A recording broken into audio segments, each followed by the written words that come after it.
Mickey Talks.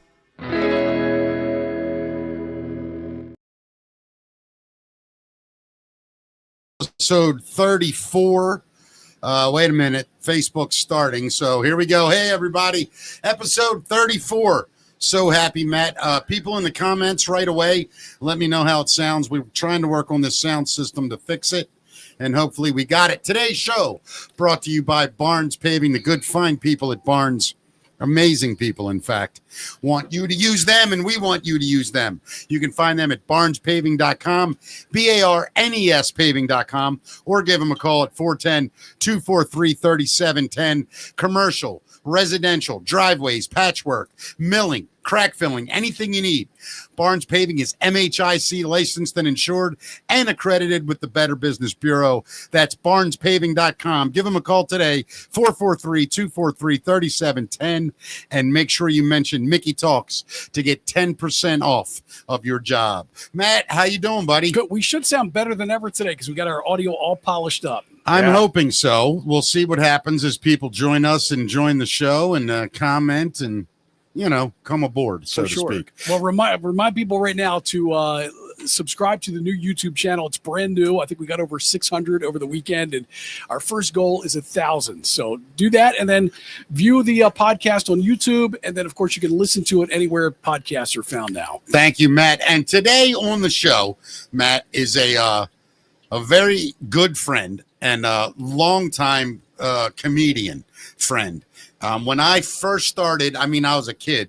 This guy was headlining and was very nice to me from the very beginning, and always encouraged me, and I loved watching him. Is he the first guy you met in Tracy's Comedy Club? The first time you did comedy? Not the first guy I met, but wasn't long after. But I became the house MC that this man came through. And we hit it off. We've been friends ever since. Ladies and gentlemen, please say hello to one of my favorites, Mr. Bill King. What's up, buddy? Thank you, Mickey. It's great being here. I love seeing you. You're so much fun to hang out with, and we got to hang out after the show. I would love to do it, buddy. You know I enjoy coming down and working that room you have in Rockville now. That's Amore. You have a show this Sunday, right? No, it's the first Sunday every month.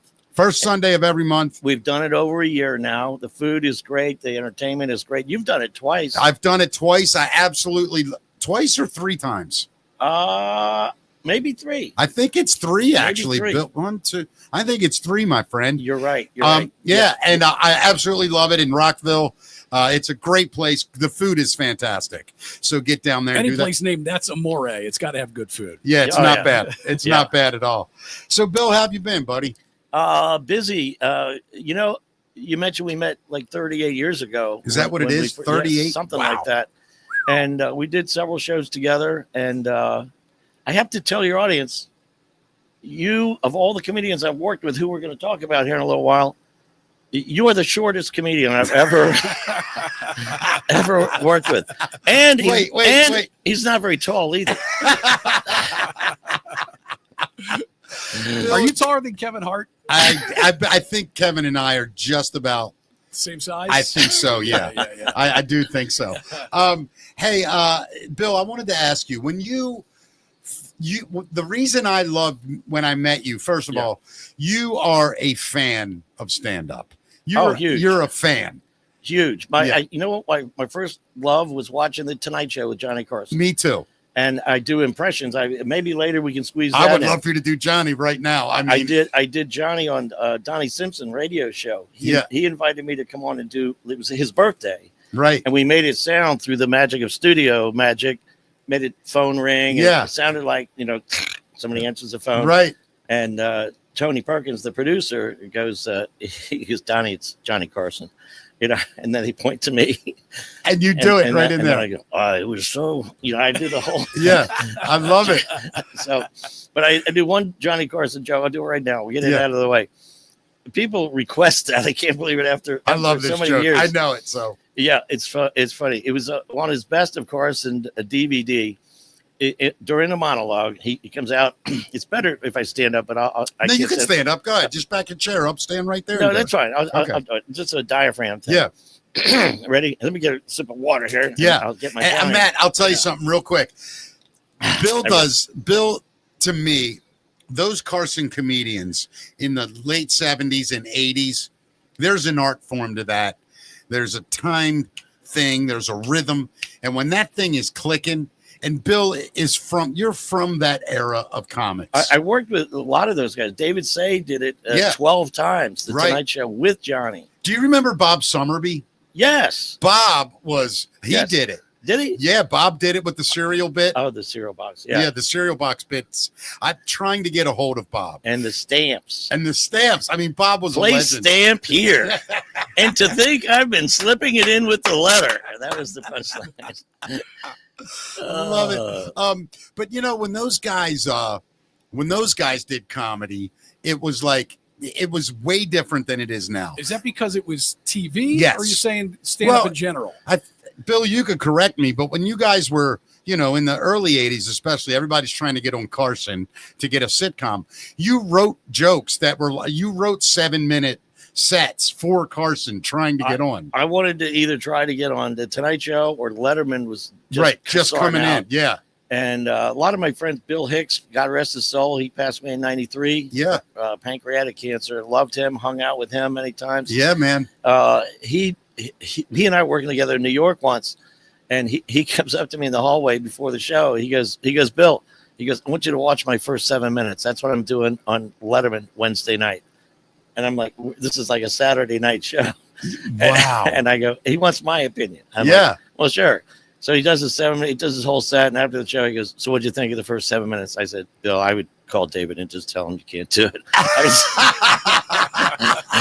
No, I was messing with you. Wasn't he tight with Kinnison too, Bill Hicks? Yes, they worked together. And Bill was he grew up in Arkansas, Little Rock, and Kinnison was a preacher. He did the tent preaching down in Texas and all that. And they met somehow down there, I think. I don't know, but he told me he knew Kinnison I never met Sam Kinnison. I met Sam at Hammerjacks, 92, 93. He was already massive. Oh, it was during his peak. Yeah, I mean, it was after, actually. Yeah. And he was doing a big rock and roll nightclub. That was his thing. Sure. He wanted to do rock bars, like a band. And got to hang out with him, his brother Bill, and Carl LeBove, who forever was Bill Hicks's great friend, too. I don't know if you remember Carl. But I got to hang out and go to dinner with them at Sabatino's. What a great, that's one of the highlights of my career. So cool. Talking about Hicks, about 2 weeks ago, I put one of my favorite bits he did on, I pulled it up online and put it on Facebook about his life is only a dream. I don't know if it was the one about LSD. Oh, yeah. They never put a good LSD story on the news. They're factual. It's always a guy jumped out of a building, died. What a tragedy. What an asshole. Yeah. Why didn't he try to take off from the ground first? Right. What a moron. You never see ducks lined up in an elevator. Yeah. Bill was a genius. He was great. He went crazy at the end, though, a little bit, I think. Well, I don't know when he got sick exactly, but the last time I worked with him, the song was in D.C. It was snowing. And afterwards, we went to a diner on Connecticut Avenue. We ate. And then he goes, Bill, can we do a little sightseeing while I'm here? It's the last night, whatever. And we took him to the Jefferson Memorial, snowing like a blizzard. He gets out. He goes under it's all inscribed. Yeah, been there. He read the whole thing. He was under there. Wow. He was sitting there. Just reading it. Reading. And then he goes, Lincoln Memorial. We went to the Lincoln Memorial. He went in there. Same thing. Just unbelievable. Smart guy. Very intelligent man. Wow. Bill Hicks. What great stories. Yeah, you know what I cool. mean? That's amazing. Oh, I forgot to do the Johnny Carson. Do you want Whenever you're ready, sir. Ready? Here's Johnny. Okay, here we go. All right, today a young woman in Chicago was arrested for soliciting sexual favors for spaghetti dinners. Now, technically, wouldn't she be considered a prostitute? Yes. You are great, sir. You are correct, sir. Bill, I love impressions. I mean, I do. Did you find do you like impressionists? I do, but you know who I think overdoes it, and he's very famous? Rich Little. That was his whole thing. Kind of overdone. Yeah. When he did Johnny, he'd go, wah, Yeah. it was, wah. Yeah. He kind of character. I never what's saw that word? Johnny act like that. No. To me, Frank Caliendo, I could watch over. You know Frank, No. the one that does Madden. You've never seen the guy. Oh, yes. That Yes. guy to me is Yes, amazing. yes. Craig Gass is Oh, another yeah. one I could watch. The guy that does Reagan is good, too. Which Oh, one? no, not Reagan. I mean, the guy, Trump. The current guy that does Trump. You're talking about Shane Gillis. Shane Gillis. Yes. He's great, Yeah, man. Shane's Amazing. incredible. I Really love good. Shane. Very, very understated kind of Trump too. Yeah. Like you were It's, to your point. he does that whole. Yeah. Can you do it, Bill? No, I can do Reagan. You can let me hear your Reagan. Well, Reagan was, he had that innocent little, Yeah, cute little eyes. yeah. He'd go, well, Mommy and I are going to go to a little tavern this week. We're just going to get a couple of cheeseburgers and get back in the limo and go down to the White House. Well, we have to go night-night. No drugs in this limo. Yeah. Oh my God, that's so hilarious, man. So, Bill, let me ask you: Yeah. You've had run-ins over the years with some of the greatest talent this profession ever took. But one of my favorite stories about you that you told me was the Beach Boys story. Oh, my God. You got to tell Well, that story. first of all, look at the way I'm dressed. Right, you are in the Beach Boy. You got a Beach Boys I hat have on. an actual Beach Boy hat. And Mike Love called me this morning and said, give me my shirt back, you son of a bitch. Now you are a massive Beach Boys fan, Huge, right? since I was 8 years old. I'm gonna listen. I liked the Beach Boys when I was a kid because they're fun songs, right? Yeah. And then you get to be a teenager. It's like the Beach Boys, what? And then you learn music and how to play an And instrument. discover pet sounds. And Brian then you Wilson realize was what he pet was a sounds genius. beyond. Paul McCartney I said know that, yeah. his favorite song was God Only Knows. Yes. It was sung by Carl Wilson, his brother who's passed away. Yes. He played guitar and all that. He sang a Darlin' and all those songs. Do you know one of my favorite stories about the Beatles is that John and Paul were in Los Angeles while Brian Wilson was working on Pet Sounds. Yeah. And Brian brought them to the studio and let them hear some of Pet Sounds.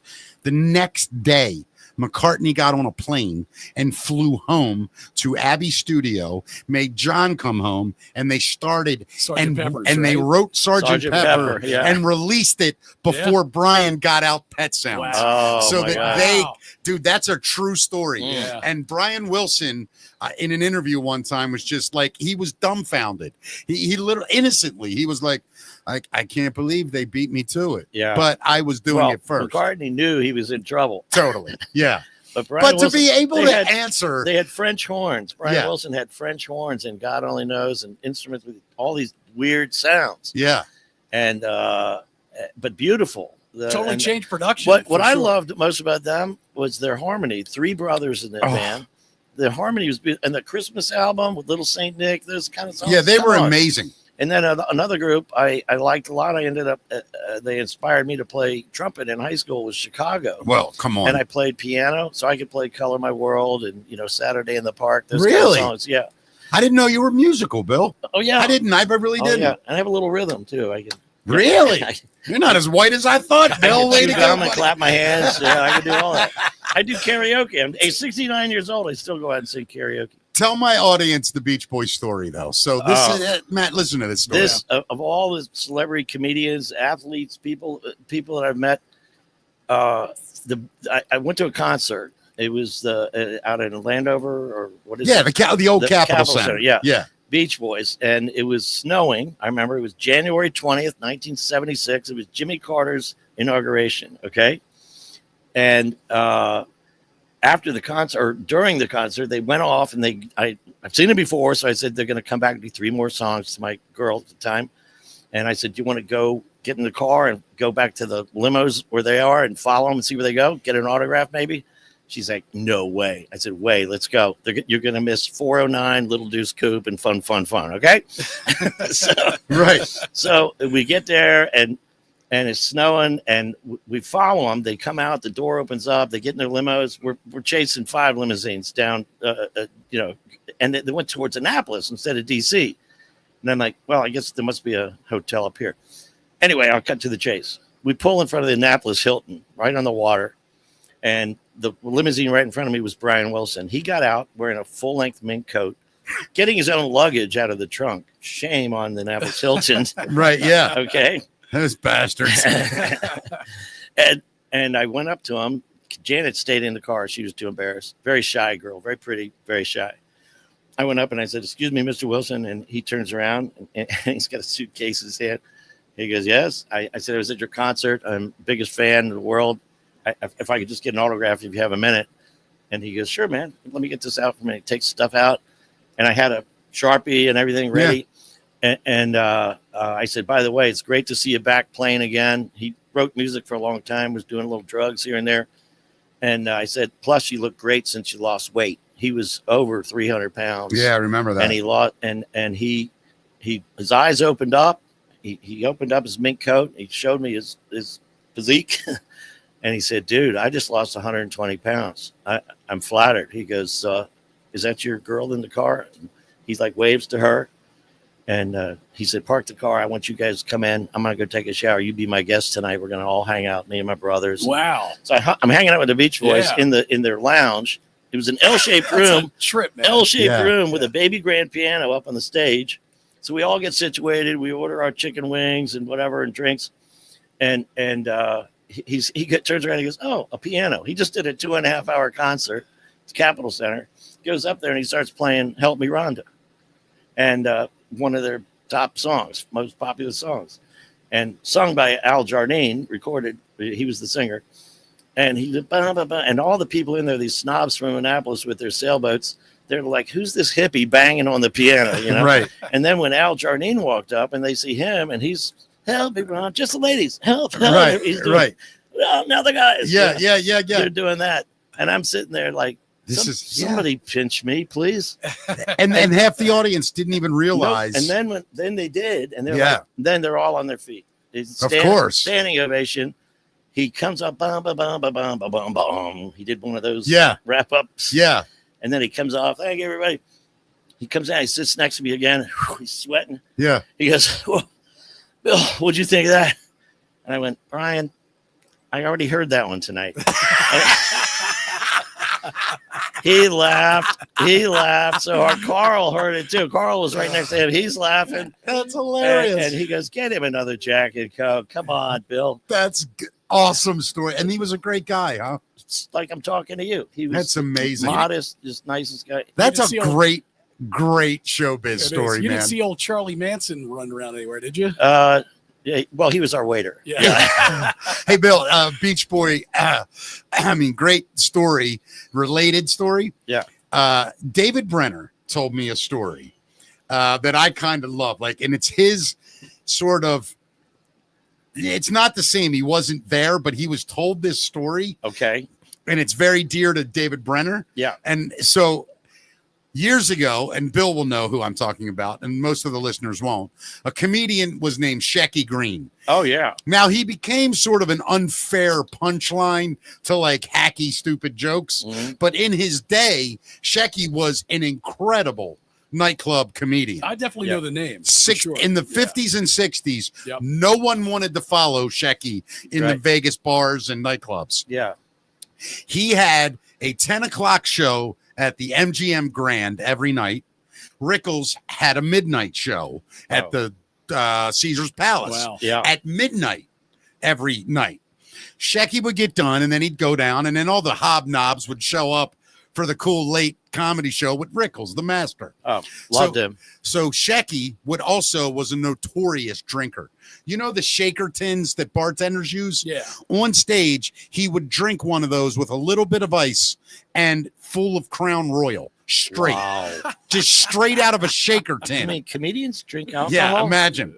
So this night he gets hammered, and he had bought a brand new Cadillac, right? Nice. So he leaves the MGM or whatever, drives down the strip, gets to Caesar's Palace, and he turns in, and the fountain's there.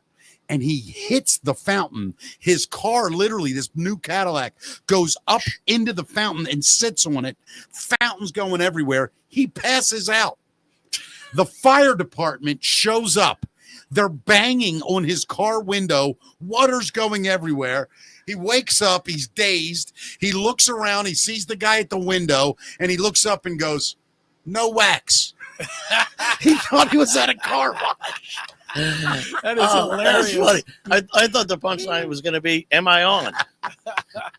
We got 2 minutes. Oh, David Brenner told me that story. He's like, and then Oh. come to find out, like, apparently Shecky Green was also like a tough son of a bitch, and he had a run-in with Sinatra. He was a pretty Oh, big boy. guy. I think. Shecky? Yeah. Oh, he was huge. Mhm. But he was tough. I mean, he was from New York, Mhm. you know, a Jewish kid, grew up hard.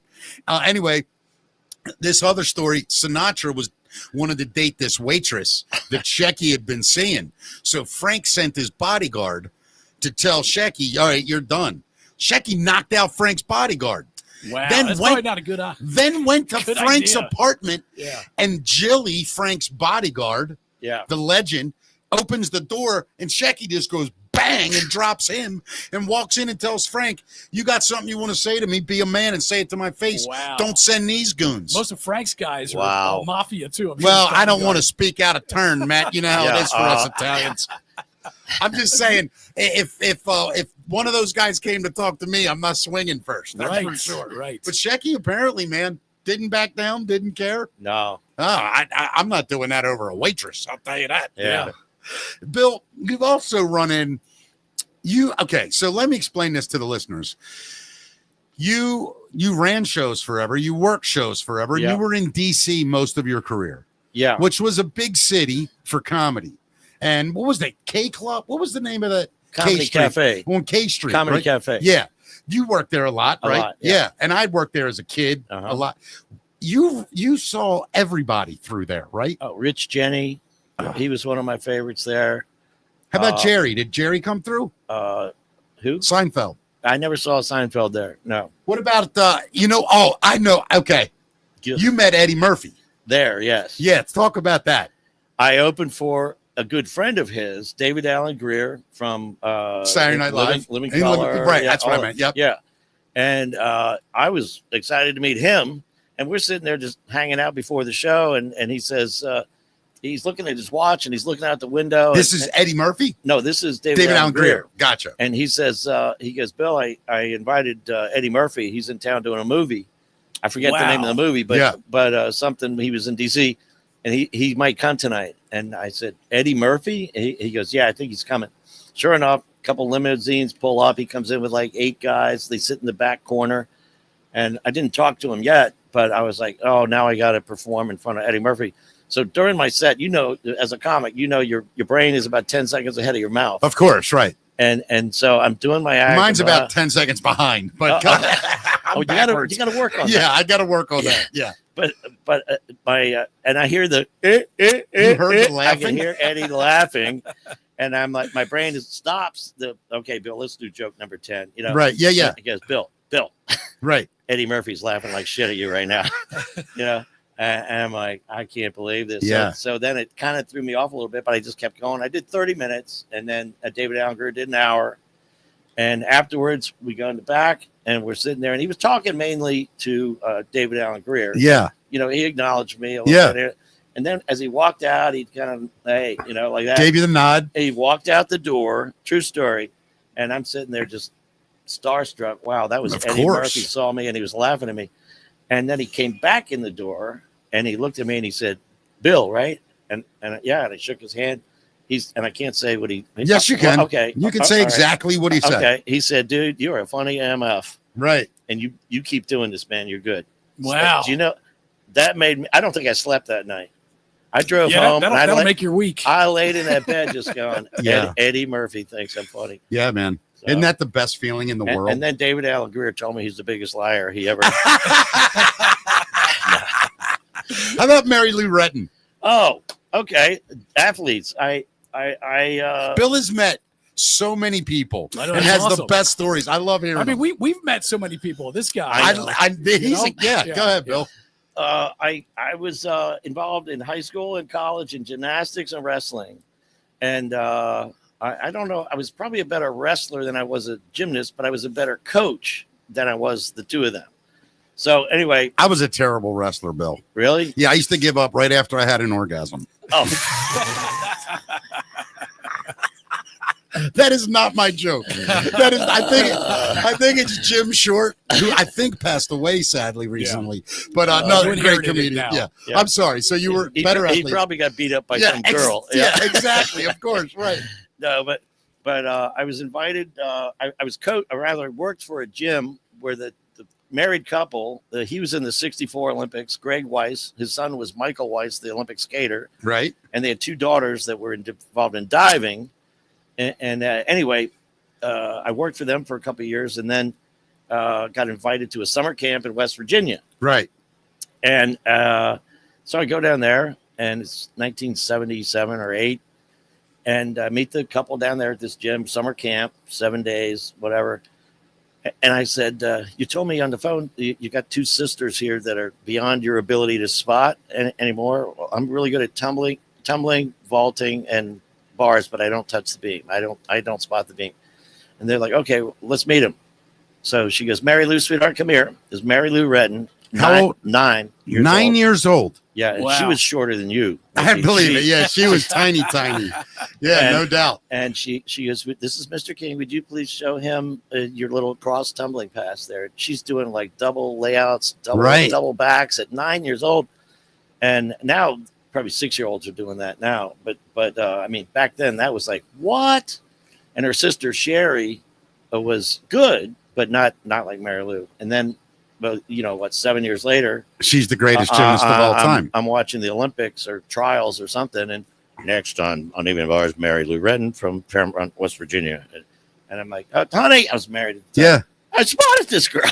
Are you said that's the next time you saw her? Yeah. So you spotted her one day. Yeah. Remembered her name because she was fantastic. Yeah, she was. Next time you see her is 780. The 80 Olympics, right? 84 Olympics. Yeah. That's amazing. That is. That's wild. Yeah. I can't imagine something that cool. But it just so proud of her, that I had something to do with her career. Spotted her for summer camp, and then later I met Dominique Dawes. She was in the '96 Olympics. I remember her. Yeah. And or was it '94, '98, something like that. Whatever it is. Yeah. '90s. Yeah. But another Greg Louganis. That's a story. Oh, let me hear Greg Louganis. That's comedy related. I'm doing a show in Raleigh, North Carolina. And great club. Charlie Goodnight's down there at the time. Oh, God. Great Charlie club. Goodnight. Great club. Oh. And the owner comes up. He gets all the comedians and the staff together. And he says, all right, guys, we're almost ready. People are going to open the doors in 10 minutes. It's sold out. It was a Friday night, I remember. Sold out, but it's not just regular comedy people. It's the United States Olympic swimming and diving team, coaching staff, parents, 200 people or whatever. And I'm like, wow. And I was a big diving fan. Yeah. And Greg Louganis was a gymnast too. And I said, is Greg Louganis going to be here? And he goes, probably. I said, well, yeah, he won gold medal in the last Olympics. Yeah. And sure enough, he walks in the door and I'm like, oh shit. It's like performing in front of Eddie Murphy again. Yeah. Yeah. So do the show. It was great. And they all had a great time. He walks up to me after the show and, he was real shy, actually. He kind of shy. He came up and he shook my hand and he said, Bill, I want you to know that we really enjoyed your show. I really liked your show. And you have to understand, we don't get out much. Yeah. Meaning, we're in the gym or this pool. Yeah, the pool. From like 8 a.m. to 9 p.m. You know? What a life. And I know. And he said, this is really fun. He goes, what are you doing tomorrow? And I'm like, oh, nothing till showtime. Yeah. And he goes, well, tomorrow's the Olympic trials down at such country club. I'd like you to see me perform. I'm like, okay, yeah. He goes, I'll get you back behind the ropes and hang out with everybody. Wow. So I did that, and then they had a break or something, and he goes, come on in here. I'm going to change or something. Go in the locker room. He reaches in his locker. He pulls out a pack of Marlboro Light 100s. What? I looked at him. I go, you Yeah, smoke? Man. Yeah, man. And he goes, Wow. yeah, you want one? And he said, shh, I'm sure he wouldn't mind now. Yeah. He goes, shh, don't tell anybody. I'm supposed to be a role model. That's hilarious. So there I am smoking a cigarette with the 3-time Olympic gold medal Well, champion. to be fair, Bob Summerby did a joke about him. I'm sorry, everybody. This it's damn okay. phone. Go ahead. Bob Summerby had a great joke about him. The '88 Olympics. He said, here's a guy, Greg Louganis, hit his head on the diving board and still won the gold medal. He goes, did the Chinese guy miss the pool altogether? That was Bob Summerby. Thank you, Bob, if you're listening. I got to get a hold of Bob. I love Bob. I loved him too. He was a great comedian, man. one of my favorites. Him and Dan Rosen Dan Rosen was great. Absolutely, man. Yeah. Those guys were brilliant. In fact, Bob, interesting story. Bob actually was roommates with Al Gore and Tommy Lee Jones at Harvard. No kidding. It was those three guys in a room. Wow. Yeah. Fascinating dude. I got to get Bob up here. Yeah. And they came to the Star Search auditions in the Holiday Inn in Georgetown with Brett Leake and Roger Mercer, and we all ended up in this back room telling jokes, drinking beer, and they had to Tommy Lee. They had to carry Tommy Lee out of the building. This is when he was a big drinker, I guess. Really? Put him in a limousine, took him out of there. Oh, I think I saw him drink 19 beers. 19? Yeah. That's insane. That is crazy. Shane Gillis can do that in one set, by the way. Is that right? Giant drinker? Dude, I worked with Shane a couple times. Yeah. Like Shane and I worked together. I used to do a room up in this before Shane got huge. And he would come down and he would go on, then I would go on, whatever. And Shane, he would just get there and order a beer and just keep pop. I've never seen a dude drink like that. Wow. It's just unreal. And it doesn't affect him. Huh. It was weird. Like you never saw him get drunk. It was wild. Yeah, Shane's a machine. I think I saw him on Kill Tony doing Trump once, where he mentioned that he was a little bit too deep. Yeah, into the, I remember that. Budweiser I remember that. Yeah. I don't know how many he had before that, but Yeah. All right, tell you what, Bill, hang out right here. Right now, we're going to do a little thing we like to call Matt's Music Minute, brought to us by Barnes Paving. And Matt, I should have a huge announcement tomorrow. Can't wait. I think our second sponsor comes on board for your Music Minute. That is great news. Nice. Yeah. Big news. Anyway, barnespaving.com, BARNES paving.com, or give them a call at 443-243-3710.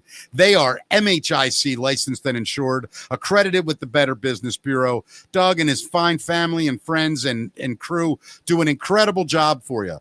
They can meet all your paving needs and all your asphalt needs. They deliver exceptional service at low prices. And right now, when you mention Mickey Talks, you'll get 10% off at Barnes Paving. That's barnespaving.com. All right. Matt's Music Minute. What's up, buddy? Yeah, so Bill, guys, just chime in. All Paul right. McCartney and Ringo Starr will come together as character voices in the 3D animated film, which was inspired by McCartney's 2005 children's book called High in the Clouds. It was originally slated to be released in 2015. The story centers on a squirrel looking for the land of Animalia, where animals supposedly live in freedom and without any fear. Paul says, I've always loved animated films, and this is a hugely important passion project for me. I can't wait for the world to see it. Other celebs who will be lending their voices to the film include Celine Dion, Lionel Richie, and Jimmy Fallon. It's been in development for over 10 years and will feature 18 original songs by McCartney. Still no word on when it's going to be released yet, though. I honestly believe Paul McCartney and Ringo Starr. When I was a younger musician, whatever fan, I would look at those guys and be like, dumb old hippies ain't cool anymore, blah, blah, blah. And then, as you mature and you learn about life and you look back, both of those guys, I especially Ringo, they really did an amazing amount of work for like peace and animals and like just being good caretakers of the planet. Yeah, and the true. people on it. And when you look back, when you're in the fucking Beatles, you could have been the biggest asshole like Lennon was. And they probably were. I don't think McCartney and Ringo were. I know Lennon was a prick, and George, they said, was a gentleman. He might have had some lady issues. He was the quiet one. Yeah. He was the quiet one. But Yeah. But McCartney, I think McCartney is a good man deep down. He was raised in a good, loving, like if you know the history, Lennon was raised by his grandmother. Yeah. He had a tough road. He was a smart ass, you or me, buddy. Me. If things went bad, Lennon reacted bad, things like that. But those two, McCartney and Ringo, to me, they're legit. They're peaceniks, man. And as you get older, you kind of get it. You realize, fuck the bullshit, man. Let's just get along, man. Yeah. You know what I mean? Yeah, I'm a huge McCartney fan. Me too. I think he's better than Lennon all day long. They're both good, but McCartney had more of a personality. Yeah, agreed. Yeah, and I told you I sing karaoke maybe once a month. The last I do Hey Jude. Do you can sing? And I do. Here's one I've done. First time. I'm 69 years old. First time in my whole life I did this one, and everybody loved it. Lionel Richie, Truly.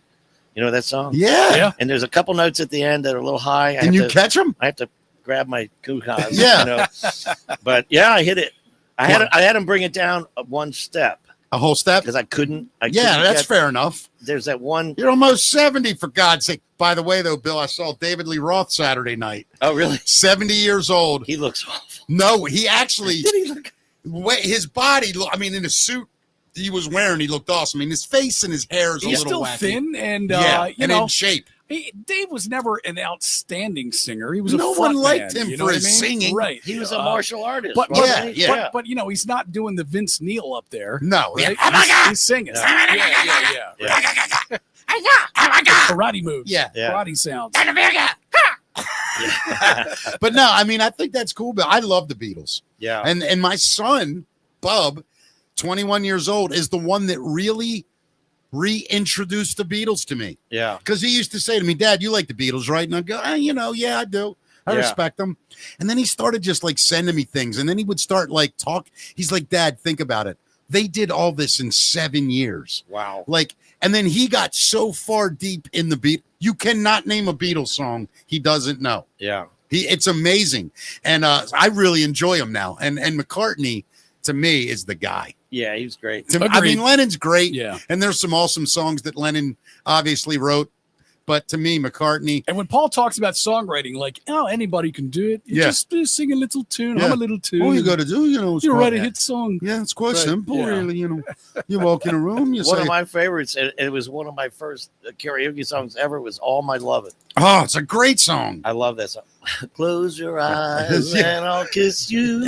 Tomorrow I'll miss you. And that guy can still sing too, man. Oh, my still God. Still at 80. Have either of you seen the song that he held for years and eventually one night, I think he's only performed it once, and it was videotaped, and it's literally a song to John after his death. Oh, no, really? Oh, I'll send it to you, Bill. Yeah.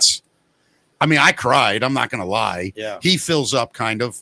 You got to, Matt, I'll send it to you. Yeah, I want to hear it. In fact, you know what? Tomorrow we'll try to play a clip of it on the show. All right. And then we'll put it on the page for people to check out. It's beautiful, man. Gotcha. All right. Well, Oasis says, who needs an after party? Liam Gallagher has shot down a report that he and his brother Noel will be having separate after-show parties during the Oasis reunion tour this year. The Sun was the one to claim this, and to clear it up, it's not the Baltimore Sun. This is the UK Sun we're talking about. They claim that the brothers each had separate VIP lists for friends and famous fans to buy tickets, but depending on which brother you got your ticket off of, it's their green room and their after party you're invited to. I kind of get that. I do, honestly. Well, Liam says it's not happening. He says that is not the case at all. Wow. He took to his X account to refute the Sun, writing, after parties are for wankers. I'm getting straight off after the gigs to get my beauty sleep. This level of sexiness doesn't happen by staying up talking bollocks to Bellins. Hey, I've said that. Now, do you know Oasis, Bill? Are you familiar with any of their stuff? I've heard of the group. I can't think of it. Yeah, no problem. They didn't come out till 94. But they were considered like the Beatles of their day. Yeah, I they remember. blatantly ripped them off. They say they do. Yeah. They still wrote Yeah. amazing songs. If you're going to rip off a style, Yeah. you might as well rip off the greatest songwriting duo of all time. Well, they kind of copied, the Beatles did yesterday. Yeah. Oasis did a song called Day Before Today, which, thought that was kind of cheesy. I think a Blur actually went further, and they did Tomorrow. I don't know if you heard that one. But no, I listen, Liam Gallagher, John and Alan and I, and we're talking about this Saturday at M3. He's the greatest living rock star of what you think a rock star is supposed to be like. Those guys from the 60s and 70s that really set the tone, Zeppelin, the Stones, the Beatles, Hendrix, the Who, all the crazy, Aerosmith, those kind of guys. Liam lives that life. I know, but you think that those guys you just mentioned were as arrogant as the Gallagher 100%. brothers? Oh, yeah. You really think? Not they weren't the showman. And most of Liam's arrogance is tongue-in-cheek. The media, the media made the mistake of buying into it, and he never let him off the hook. Yeah. Once they did. Yeah. And he loved the cat. Now, he was an asshole, and he drank like a lunatic and did tons of drugs. So that makes anybody a jerk off. But they're also in the 90s and 2000s, the Oasis had such more spotlight on them, not as much attention, meaning the internet was starting. Things spread like wildfire. Yeah. You could get stories out so fast. So I got a list of stuff they've gotten pissed off about over the years. You want to hear a list of Oasis? stuff they got pissed about? Hell yeah. This is Noel Gallagher specifically, actually. His bandmates, his wife's remodeling plans, his wife's artistic feedback, Brian Wilson, One Direction, The X Factor, Ed Sheeran headlining Wembley, healthcare, rehab, interviews with the Arctic Monkeys, the Grammys, Kanye West, Beyonce, erotic film, indie labels, climate change, free downloads, Radiohead, his brother Liam, Liam's destructive tendencies, how mad Liam is, how angry Liam is, 2013, retro soul, Mark Ronson, women in music, modern hip hop, middle-aged Americans, Kurt Cobain, Courtney Love's rowdiness, the royal family, airport security, Miley Cyrus, journalists, workaholics, Coldplay, and Twitter. I'm not gonna lie, some of that stuff pisses me off too. Honestly, that's Noel. Yeah, Noel. that is Noel. Noel is the songwriter. Yeah. Liam's the front man. Right. But Noel's the genius Yeah, musically. And he's, in my opinion, Noel has an opinion and has never held it back. You ever hear him talk about Springsteen? No. Early on, No. before he really understood. Like, it was hilarious. Oh my God. What did he say about Springsteen? Basically like he should be working at a carnival. He's like, you look at that guy you look at him on stage, and it's like, why isn't he running a ride at a carnival? It's so funny, like the stuff they've said about other rock stars. Yeah. Wow. And when he was asked, I think it was him, it might have been him or Liam, honestly, when they said, do you have anything more outrageous to say than when the Beatles said they were bigger than Jesus? And Noel Gallagher said, yeah, well, if they were bigger than Jesus, trust me, Oasis is bigger than the Beatles. Yeah. And that went over like a lead balloon. Like a lead Right. balloon. Yeah. Right. But the fans loved it. His fans loved it. Speaking of the lead balloon, Yeah. Jimmy Page has once again been slapped with a lawsuit by someone he's very familiar with, Jake Holmes. Does that name mean anything to you? Jake Holmes. Jake is a songwriter. He's a guy that wrote and recorded "Dazed and Confused" in 1967 before Page. Was and he the in the Yardbirds got hold Yardbird? of it. Oh, okay. Never Yeah, mind. yeah, Right. yeah. Yeah. So he's a songwriter that mostly made his living doing songs for like jingles. Like he did that Dr. Pepper song. Yeah. Be a Like pepper, Barry I'm a Manilow. pepper. Barry I Manilow. thought did a Barry lot of that. Manilow Yeah. did that one. I'm pretty sure it was him. Okay. Anyway. pretty Or sure no, it was- Barry Manilow did Coke or Yeah, Pepsi. maybe. One of those two. Yeah. So he's the one that did it before Zeppelin recorded it in 1968 for their debut album in 1969. And the 85-year-old sent a cease and desist to Page and other defendants. Would he last just get month. around to it? Yeah, I guess so. Talk about a to-do list, Bill. well, that song came out in 68. Yeah, the reason he did it was because the guys used it in the new feature documentary, Becoming Led Zeppelin. Oh, that's which why. just came Yeah. out. Yeah, so he sent it to them, launched the lawsuit, and he first filed suit against Page in 2010 and was settled out of court with the songwriting credit indicating the song was inspired by Jake Holmes. So, Oh. Well, Is any I heard- relation to John? Yeah, John Holmes. Yeah, he played the skin flute. He was buried 6'9" deep. Yes, 9 inches deep. One of the things about Page, he did nick a lot of stuff. I mean, let's not beat around the bush. there was a lot of blues songs, Oh. and I mean, if you go and listen, the Lemon song and I stuff. want to go on the record as saying I'm a huge Zeppelin I'm fan. the biggest, I love yeah. those guys, but if you listen to "Stairway to Heaven" and that song from Spirit, It's who unbelievable. he got the demo tape from, Yeah. I mean, it's It's pretty much that. whether he did that intentionally or not, Of course. who knows? Yeah. But, And that's why I try not to watch a lot of comedians on TV because, I have a lot of stream of conscious. Yeah. And if I hear something and it makes me laugh, it'll end up in my head. And 8 years later, It'll come out. it'll make sense. And I'll say it. And then somebody will go, oh, I think so-and-so said that. And I'm like, God damn it. That happened to me once. I went on stage and I said, I get no respect. I'll tell you. What a crowd. No. Hey, before we go, I changed subject for a second. I want to thank the Uber driver who got me here. Oh, yeah. I had an accident kind of on Route 70. I ran over a sharp piece of metal, so it tore the transmission panel and the Was that on the way here? off of my truck. Yeah. I panicked. Whoa. I got the car somehow 2 miles to a station. I had to like push it in the driveway. I'm sweating. I'm like, I'm never going to make this show. And long story short, her name is Sharon Generette. Sharon, if you're out there, I love you. She's very funny, very sweet. She talked to me. She made me laugh. Round of applause, Sharon. But as Sharon Generette? she's driving in Baltimore. All right. And she's like, Bill, well, tell Mickey. I said, hi. Yeah, I've heard of Mickey on the radio. Blah, blah, blah. Oh. Get out of my way.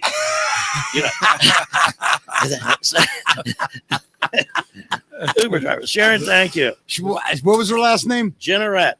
Generette. Sharon, if you ever want to come to a show or I can do anything for you, please reach out to me.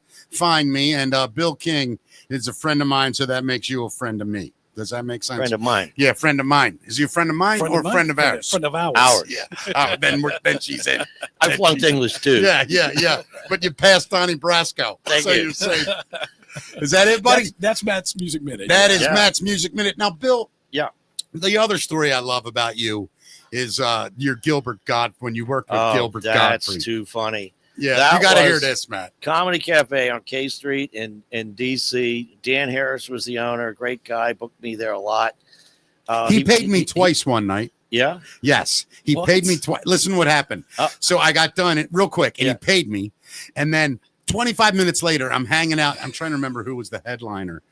Oh, my God, it's going to drive me crazy. Anyway, I'm standing there, and he taps me on the shoulder, and he hands me money. Another $5? Yeah, right. And I look at him, and I go, what's this for? And he goes, tonight. You did a great job. Thank you. And I go, is it a bonus? And he goes, what do you mean? I go, you already paid me. And he goes, I did? I said, yeah. He goes, Wow. Jesus, I paid 8 guys tonight. All right, thanks, man. And he takes the money back. Listen, he took 2 steps, turned around. It wasn't much. I think it was $50. Okay. All right. Because I was emceeing. All right. And I turned around and he goes, you know what? Keep it. You were awesome. Wow. And I was like, thank you. And How yeah, about that? that was a really nice gesture. That was great. Yeah. That was Yeah. great. So the Gilbert story. Yes. He called me at home and he said, hey, in 2 weeks we got Gilbert Godfrey there for 4 nights or something. And it was an extended Yeah. Wednesday, Thursday, Friday, Saturday, whatever. And I'm like, wow, yeah, I know who he is, and love to work with him, you know. And it was my first date with my wife, the mother of my children. Yeah. She was so excited, starstruck to meet Gilbert Yeah. Godfrey, you know, Affleck, Yeah. you know, that guy. Yeah. So we do the first show, and it's sold out. And Dan says, guys, you got to go upstairs if you want to eat. Just go up there, dial 9. That's the kitchen. Anything on the menu, get it. They'll bring it up to you. Right. So, and Gilbert never, God rest him, he died 3 years ago. He went up there, but he never comes out of character. Right. He kind of has that little shuffle Yeah. walk, and his eyes are shut. Yeah. And he gets up there, and he sat in a leather chair, one of those leather tufted executive chairs. I don't know what that is, guys. Hold on. Is that me? Yes, Bill. No. Yeah, it was. Oh. No big deal. I thought I muted it. It's all right, buddy. Go ahead. I So thought you're I there muted with it. Godfrey. Yeah, sorry. That's all right. So I thought that was you. No, Anyway, I promise. so we go up there, and he's sitting in that chair with his eyes shut, and Michelle is just starstruck.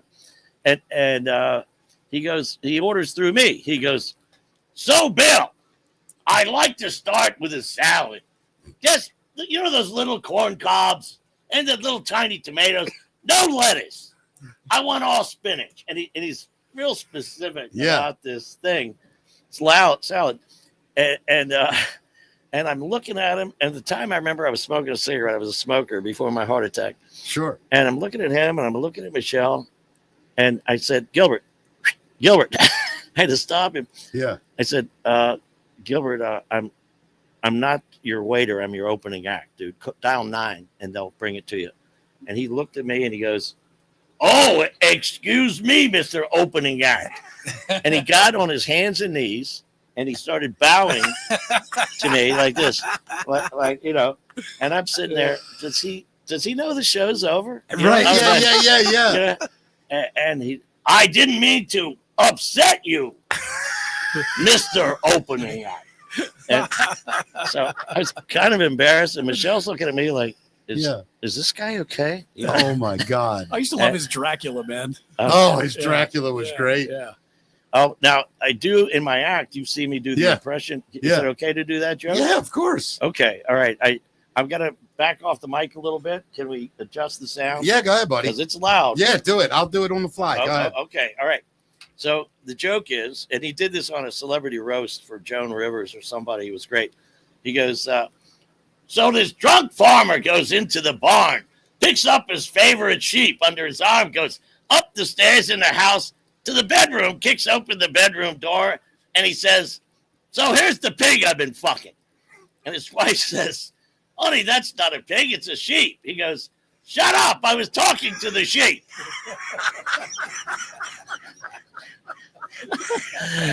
Sorry for the F-bomb. I love it, man. That is I hilarious. was talking to the I was talking to the sheep. Bill, who is the best comedian you ever saw? one of my favorites that stands out was Brian Regan. Brian, that's also my favorite. Clean. My kids, I brought my kids up on him. He's incredible. He's so funny. I can't see the numbers. The UPS. Yeah. Oh, I mean, he's such a genius, man. Yeah. You familiar with Brian Regan much? I know the name, but I don't really know his material. Oh, Matt, he is Yeah. just Well, the best one is the astronaut joke. That's his best. You know one. it? When he's at the party and he's Oh, yeah, the yeah. guy's Yeah. bragging about his Yeah. Ferrari or his Yeah. Porsche. Yeah. And he goes, well, what about you? He goes, oh, me? I walked on the moon. Hell, it's the ultimate trump card. It's just- Anybody can say anything, Yeah. and then you get to that I guy. love Brian Regan. Yeah, go me go too. see Brian Regan. if you Brian ever get a Regan's the chance. greatest. Also, my greatest compliment ever was Brian Regan. Is that right? I was on stage at the Comedy Factory when it was over Burke's, and Paul Mercurio, who was a good friend, was in town opening for Brian, and he brought Brian down to the club. Really? And Brian walked in about 3 minutes after I walked on. And I didn't know it, but I saw a guy in the back just like howling and like head going back, slapping his leg. Like, and when you know what I mean, it's like a comics laugh. Yeah. When you see It's real. It's real. Yeah. And it wasn't until I'm about 75% through that a door opened and the light shined in the back. And I caught the look at the guy and I was like, oh my God, that's Paul Mercurio and Brian Regan. Oh, man. And I knew they were in town. So I finished my show and I get done. And when I walked out, I looked over and Brian Regan was gone. Well, when you used to come off stage at the Comedy Factory, as soon as you walked off, you'd walk straight ahead through a door. Yeah. And that was the service bar right there. Yeah. So as I walked through, I'm looking, I'm like, damn, they left. I opened it up and Brian Regan was standing there with a shot of Grand Marnier for me. Wow. And I walked out and he's standing there and I'm like, I literally went, Brian Regan. And he went, hey man. And he handed me the drink. He goes, this is not a lie. Paul Mercurio was my witness. And so is Shannon Ferletti from the Baltimore Comedy Factory as the bartender. He literally said to me, that's the best comedy club set I've seen since Kinnison. Wow. No And kidding, I swear man. to That's all huge. my children. It's a big compliment. And That's good. I didn't know what to say. I was like, and then I laughed. I'm like, oh, yeah, that's hilarious. He goes, dude, that was incredible. And we cheersed. We did our shot, sat down. We sat there till 1:30, 2 o'clock in the morning. It was amazing. Wow. To hang great. out with him, the stories. That guy's he's amazing. He was on Seinfeld, the Cars and Coffee thing. Oh, 3 times he's been on. Yeah, that was great. Yeah. My favorite on there, though, well, it's 2 of them. Leno's jokes are incredible on there. Yeah. He tells jokes at the end, street jokes. Yeah. Len, I always screw the one up. I'm going to wait and show it to you when we're done. Yeah. And then another guy I loved on there was Ricky Gervais. Uh-huh. Just with Jerry. You know, I wasn't a huge Jerry fan for a long time. I Yeah. didn't really get him. And then after watching that My show, wife's gonna hate you. she a huge Seinfeld. Oh, No, she's I get massive. it now. Yeah. Here's Yeah. the thing. I get it now. Yeah. I always thought he was just a swarmy dick. Like that's what he Yeah. reminded me of. Just an arrogant, elitist, educated dick, right? He was funny as hell, but I never really bought it. Yeah. And then when I watched his show, I was like, I totally get it now. Have Yeah. you guys ever seen his documentary? I think it's called Comedian. Oh my God, yeah. Jerry Yeah. Seinfeld goes out for a year and does open mics. And eats it. yeah, just eats yeah. bags of dirt some nights. Yeah. It's inspiring, man. Well, the guy, his nemesis in the movie, Oh my God, I can't remember the other comedian. Orny Adams. Remember the other comedian trying to get going at the same time, and they cover him as well. It's crazy. Been a while, but yeah, it's a great. Have you ever seen it, Bill? No. It's called Comedian. Okay. You'd love it. All right. As a comic, you'd love it. All right. Are we done? Have we done That's the Facts, Matt? We have not. Let's get into it right now. All right. That's the Facts, Matt. And we're going to get into it, brought to us by Bill King, who's got a big show at, what's it called? That's Amore. The first or last? First Sunday of every month. So you just had, June is the next one. It's in Rockville, Maryland, Shady Grove Road. It's been going real well. We've done it over a year now. And what's the name of my future wife who owns that place? Nicole, yeah. She doesn't know it yet, Matt. Her boyfriend's going to put up a fight. Yeah, I bet he will. But I'm just kidding, by the way. But the only reason I say that, she is so nice to me. Yeah, she's nice. What a sweet lady. If you get a chance. She loves comedy. She really does, she runs a great place. Get down there. That's Amore in Rockville, first Sunday of every month. Matt. All right, so the U.S. Army is officially starting to recruit for space fighting. The U.S. Army now recruiting. On Friday, the Pentagon announced a new space-related military occupational specialty that is slated to start in October of next year. Military officials believe that it's important for the U.S. to be prepared for battle wherever it may happen, on the land, in the air, in the sea, in cyberspace, or in actual space. This is the first time ever that soldiers have had the chance to specialize in space operations. I just got a comment, by the way, that Drea, Andrea, who's always in the comment room, she runs the McFam page and all that. Okay. Yeah, anyway, she said Gilbert Gottfried reading 50 Shades of Grey got her through COVID. Really? Apparently he did it. Oh, yes. Please get in here. Do what I say, woman. I love this Andrew Dice Clay impression, too, man. God. Hilarious. Yeah. Yeah. What else we got, bud? All right, so there aren't enough babies being born for us to avoid extinction, is what they're saying. Yeah. No matter how hard Elon Musk works to help the cause, the entire world is experiencing a massive decline in birth rates. New numbers say that in order for humanity to avoid long-term extinction, each woman would need to bear 2.7 children.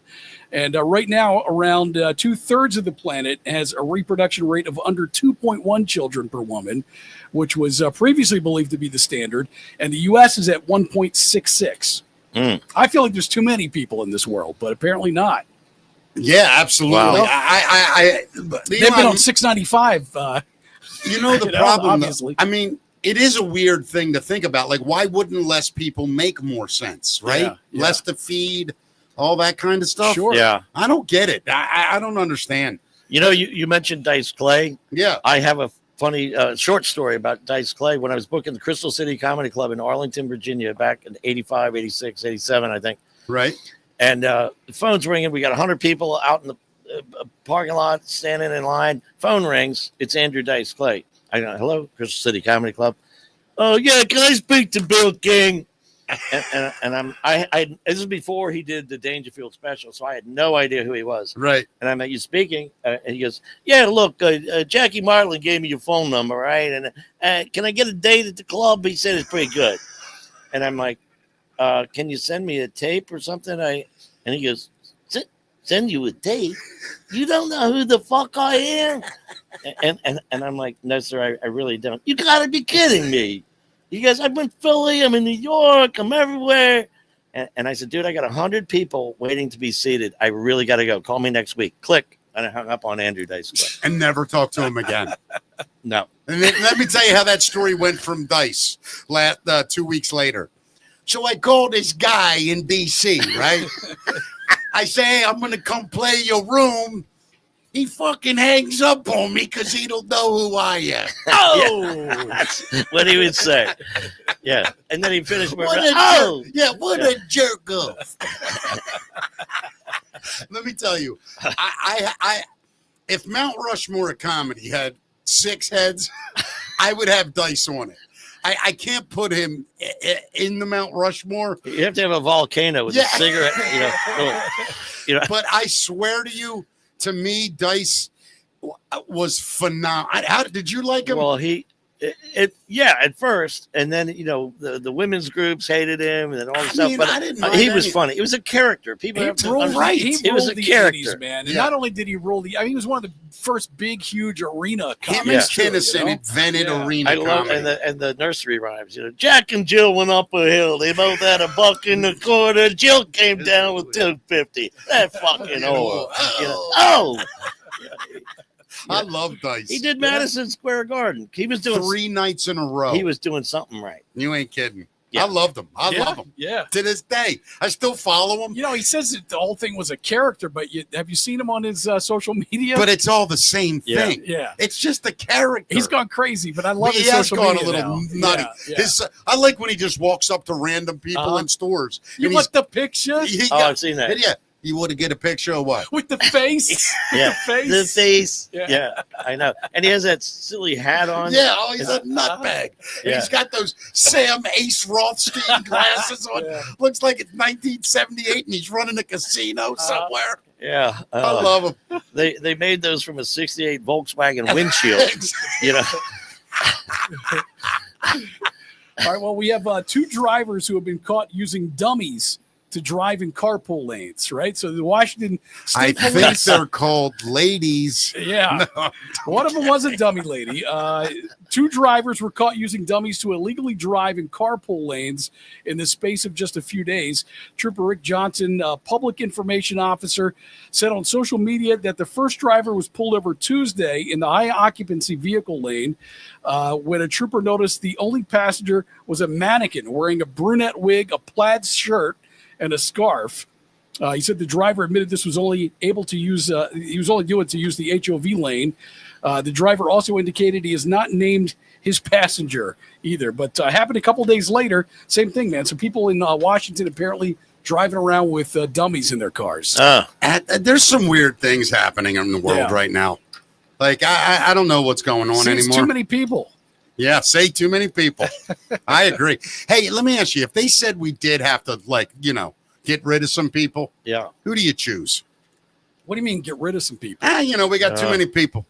Well, look, who's having the problems right now is China and Japan. They've got so we should get rid of all them. these people retiring over there. Yeah, and nobody going into the workforce. Right. Yeah. They're going to start importing labor. Yeah. That's what happens in big worlds. Or we'll get AI soon and it won't matter. And trust me, China and Japan will be the first one. Have you ever seen Tokyo, subway stations and the things they have that are basically 10 years ahead of us? Like those trains that go 120 miles an hour. I don't get it. Yeah. How can they have it and we can't? Who's in that much of a hurry, really? I mean, that's funny, by the way. I got to be working. I got to be working 3 seconds. Listen, Bill, I got to be in LA in 40 minutes. Yeah.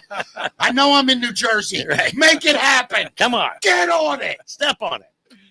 There is a man who let snakes bite him 202 times. There's a guy that's been alive. Developed anti-venom. There's a guy that's been alive 201 too many times. Yeah. What? Tim Freed, a man from Wisconsin, let snakes bite him 202 times over nearly 20 years to build immunity to their venom.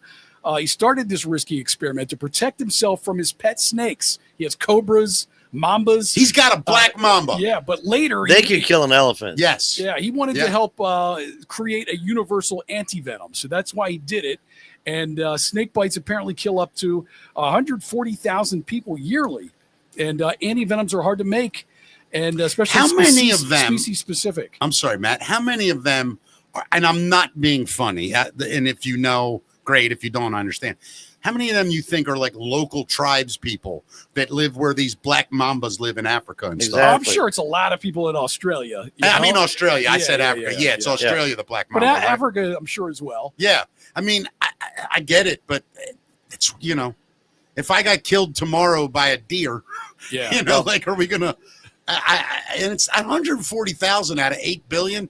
That's a lot of people, though, man. Is it? And I don't know. There are rattlesnakes all over. There's rattlesnakes in Maryland where we live. No, I do know that. Western I've seen Maryland. copperheads in Maryland a lot. Oh, yeah. Copperhead's been here. But the rattlesnake, I think, is relatively new, and it's Western Maryland, right? I think it is too. Well, I think my brother got bit by one. He was doing something, mowing a lawn or something. It was a bush and got bit by one. Where'd he live? And it was a dry bite, thankfully, so that he fortunately didn't get a lot of venom. But where did he live? What area? It was Baltimore County. Wow. Really? Yeah, Baltimore County. A rattlesnake. A rattlesnake under a bush. Damn. Wow. Yeah. That'll learn you. You know, the guy who did the testing with the venom, Yeah. does he know there's other jobs out there? McDonald's always has. Roy Rogers, anybody. Roy Rogers. Yeah, Come on. jobs that pay, right? So he's helping the rest of us. He says that this stuff will fully protect you against venom from 13 snake species and partly against 6 others. So Wow. he's been bitten by a bunch of stuff. That is awesome. Speaking of AI, there's a humanoid robot that appeared to snap and attack factory workers. So AI has not been figured out yet. Apparently. See, I did not say it in the beginning. I know. One of these robots are going to get pissed off because they're going to be able to realize and program themselves to realize, I don't need this shit. Just like any other union guy. You might be too young. You guys might be too young. The movie Stepford Wives. Do you remember that? I can't. Yeah, they remade it though. They did like remake it. robot women that do whatever, wearing an apron. I can't wait. I watched the Jetsons. That was the same thing, right? Rosie? Yeah. I can't wait for robots. This robot was in a Chinese factory. A humanoid-looking robot went wild and attacked workers as seen in creepy closed-circuit TV footage. The robot, held by a small crane, suddenly started swinging its arms fast and hard like it was angry. 2 workers nearby ducked and backed away as it knocked over a computer monitor and other stuff on a desk. And at one point, the robot even tried to walk forward as if breaking free. One worker pulled the crane to stop the chaos. But apparently this isn't the first time it happened. This comes after other robot incidents, like one leading a showroom rebellion. How about that? That's insane. Yeah. Wait, so a robot just doing its job got pissed off and started swinging. Who knows if the thing is actually anything close to being conscious, but something went wrong, right? I mean, but that's what we worry. We worry about them becoming sentient, don't we? Yeah.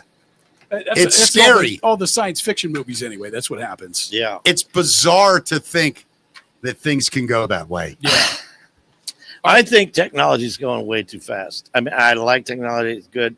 But back when I was young, we had, remember, records, 45s. Yeah, of course, yeah. And LPs. And then the cassettes came, 8-tracks. 8-tracks, And yeah. then I bought, 28 tracks. And then I go to the record store and we don't have those anymore. Cassettes. Shit. Yeah. And then it was like, now we got DVD. Now we got CDs. Now we got laser discs. Now we got. Yeah. Now you don't even need anything. Now you just put a chip in your head and you have everything. Yeah. That's where we're heading. You touch your nose and it's like, change the channel, I'm ready for that, though. Are you really? Download Brazilian Jiu-Jitsu into my head. I was thinking Brazil, but I wasn't thinking jiu-jitsu. Download Brazilian naked women in my head. Now I'm all for that. All right, there's a guy who hopped the zoo fence to look at a fake crocodile, and it ended up biting him. Good. So here's a tip. If you go to a zoo and see a crocodile in an enclosure, it's probably real. A man found out that when he climbed into an enclosure at a Philippine zoo, he was promptly bitten by a female crocodile. The guy hopped over a chain link fence with a cell phone in hand and was even warned by staff. When the croc grabbed his arm, it dragged him to shallow water and death rolled him.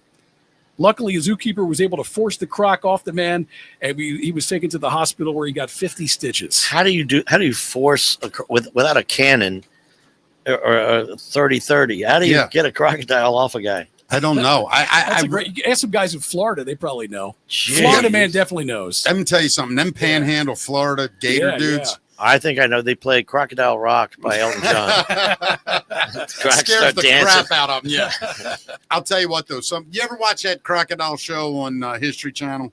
Whatever the guys. You're talking about Steve Irwin. No. It was these guys hunt crocodile down in the bayou. No, I'm gonna watch it now. Though. That's Louisiana. That's Yeah. down there. What's that damn show called? Crocodile Hunter? Something like, no, it wasn't crocodile. Something gator, something, bunch of hillbillies. Yeah. This guy, this smoking hot daughter that did it too. Oh my God. But anyway, just a bunch of they literally hunt alligator. I see Wow. videos all the time. They're like the police down there have trouble with them, and they got these guys that's wearing like a sleeveless T-shirt, come Six out, and fingers. He'll get them down, wrestle them around, get them on the back of his pickup truck. You got to get them. Yeah. You got to do these gators right. You got You know to what would be sneak up. funny is go down to Florida and some of these places sell these little 8-inch long alligators. Yeah. Get like a bucket of them and bring them down to DC and throw them in the tidal basin. That'd be fun for cherry blossoms next year. Mommy, look. I mean, I wonder what would happen, seriously, God. if you release like 10 baby gators, like at Loch Raven somewhere. Oh, the bass would eat them. You, A bass would eat them. a baby gator? Yeah, they're only like. They're A little. bass would eat a baby gator? Bass eat other bass. Really? Little ones. They're nasty then. Yeah. I like catching them though, bass. Yeah. I love fishing. Yeah. Oh, We that got- would be crazy. We got anything else? I'm going to go fishing with a baby gator then. Yeah. Put that on a hook, throw that some bitch out there. That works. That's a way to do it. So there's a kid in Kentucky who accidentally ordered 70,000 lollipops on Amazon. Accidentally. Yeah, a woman in Kentucky named Holly says her second grader ordered 30 cases of Dum Dums on Amazon. Each case had 2,300 lollipops, which means she was getting more than 70,000 for nearly $4,000. Nice. So she contacted Amazon. They were cool at first. She was like, just refuse the delivery and they'll refund your money. But when the driver came, they didn't knock and they stacked up all the cases on her porch. And once they were delivered, Amazon said they couldn't take them back.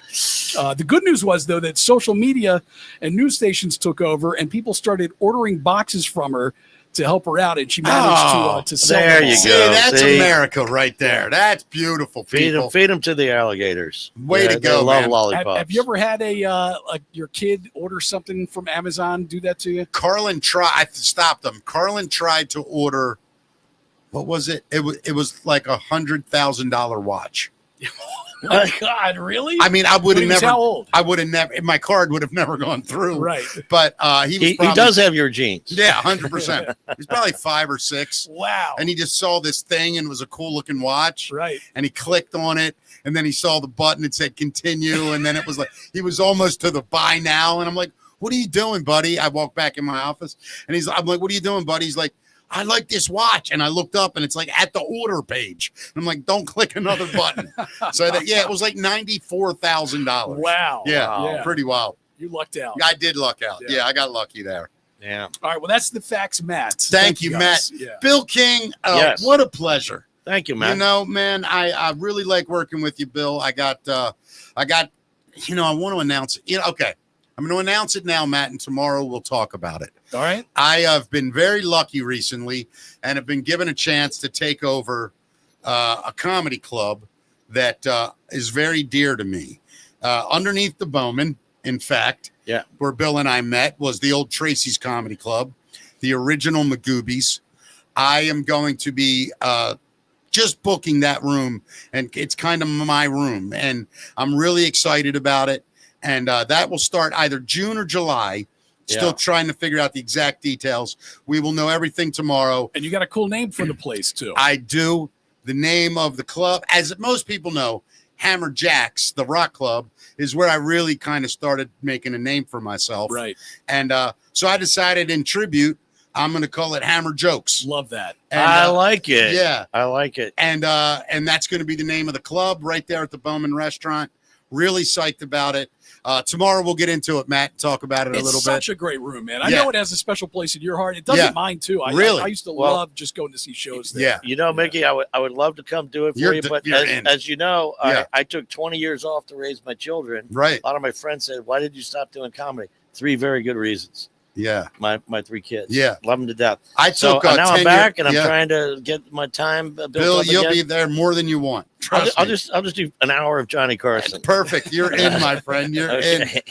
Everybody, thank you so much. Matt, where do they describe? How do they follow and make us bigger? Subscribe to us on YouTube. We need those subscribers. Soon we're not going to be on Facebook. So Right. you're going to have to watch us on YouTube.